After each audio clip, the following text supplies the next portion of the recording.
What, in your experience, are the primary benefits of pet insurance for owners, like Kevin? Yeah, I think just to echo everything really Kevin said, it really allows you to come in and focus on providing the best care for your beloved companion, and really takes out of the equation what it's going to do to your bank account, or how that you're going to have to rebudget or repurpose funds that you weren't planning to do.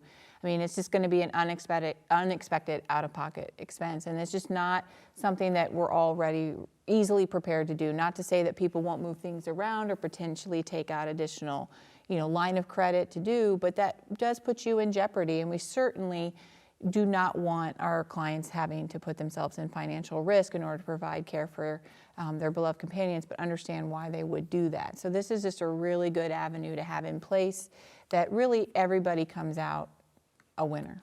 I was so surprised when you said that you went in there angry, because I mean, if knowing your personality, like, that's so not who you are.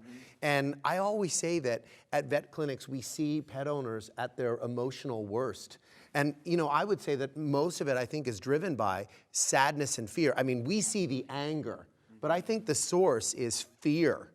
Well, concern that you're not going to be able to provide the care for your pet, as well as to understand what the care is to be provided. And I think, truthfully, we come at that because we really don't even know what our own health care costs are. Where, for those of us that have insurance for ourselves, we don't really know what those costs are. In veterinary medicine, we are bringing the level of diagnostics and treatment very similar, if not even above human healthcare, primarily because of the personal relationships that are still very present in veterinary practices compared to in human practices.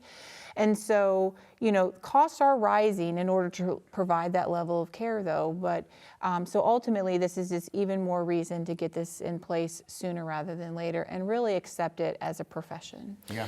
Danielle, would you consider the clients of insured pets to be more loyal than clients that pets are not insured? I wouldn't necessarily use that term, because I really do believe in general that pet owners, they really do want to do best by their pet.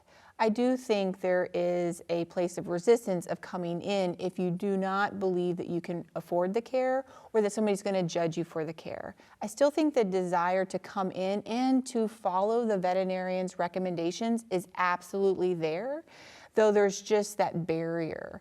And so if we can eliminate that, it really will allow us to see more of them more frequently, and ultimately intervene sooner, which is the goal, versus waiting until weeks after they've noticed it because they were just so concerned that they may not be able to afford it, but then it comes to a precipice where they can no longer not come in. So if we could have seen them earlier in that process, then ultimately we're probably going to extend their life expectancy and their quality of time with their companion.